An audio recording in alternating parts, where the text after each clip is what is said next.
Good morning, Ian Crouch with your 8:30 Hunter News Update. New data out today shows petrol prices were on the way up in the Hunter even before the Russian invasion of Ukraine. The latest report from the ACCC shows petrol prices in Australia's 8 major cities soared to record highs last month due to supply and demand pressures as the Ukrainian crisis started to escalate. Prices in the Hunter are as high as $2.35 a litre.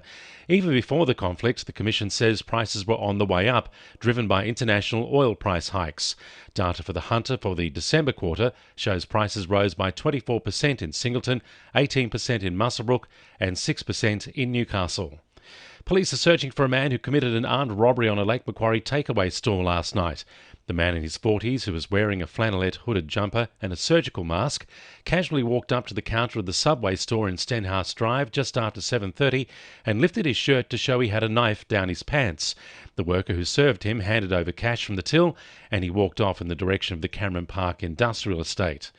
It's hoped telehealth will stick around in the Hunter beyond the pandemic, with calls for the service to be included in the federal budget. The Royal Australian College of Physicians is hoping the government will make the specialist over-the-phone items a permanent feature of the healthcare system. President-elect Dr. Jacqueline Small says it's a silver lining in the pandemic. Some of these natural disasters have shown just how flexible we need to be to meet people's health needs. And a colleague of mine told me about a patient he was expecting who got caught with some of those natural disasters. He wasn't able to reach the office, and yet the consultation could go ahead by phone, so that patient didn't miss out. Big swells from last week's East Coast low have forced the temporary closure of Samurai Beach and Warramai conservation lands in Port Stephens. Officials say the waves caused extensive erosion, creating 4-metre drop-offs, making it dangerous for beach driving. There's also a large amount of debris which has washed ashore. The beach will remain closed to vehicles and camping until tomorrow. A team of researchers out of the University of Newcastle have been awarded nearly $500,000 as part of the Black Summer Bushfire Recovery Grant. The proposed project will offer support to bushfire-affected communities by upgrading livestock shelters and providing educational tools to residents.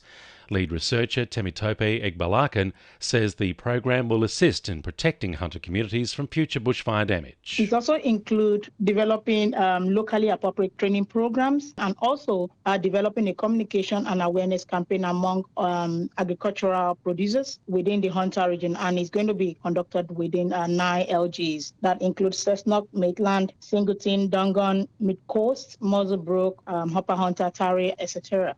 Thousands of people are expected to flock to Maitland next month when Steamfest returns for 2022. Last year's 35th anniversary was cancelled due to COVID-19. Organisers say the postponed celebration will go ahead on the 9th and 10th of April and will feature a carnival atmosphere on Saturday night with music, amusements and food vendors operating until 9 p.m. Tickets go on sale from midday today. 2NURFM Sport. Newcastle Jets midfielder Angus Thurgate says his side needs to refocus ahead of their clash against Wellington this Friday. The Jets sunk to their third successive defeat against Adelaide at the weekend and are now 6 points adrift of the top 6. Newcastle Knights stand-in hooker Chris Randall says he is relishing his opportunity in first grade after starting their season with a big win over the Roosters. Randall produced a team-high 50 tackles in the absence of injured co-captain and first-choice rake Jayden Brayley.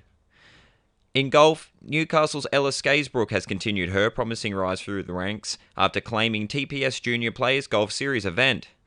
The 16-year-old didn't have it all her own way, however, needing a 3-metre putt on the second playoff hole to sink rival Chantar Wu for the title.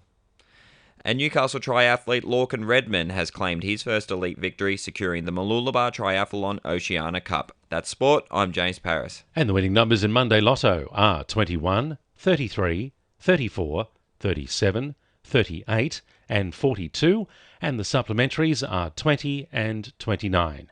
And now you're up to date with the latest 2NURFM Hunter News.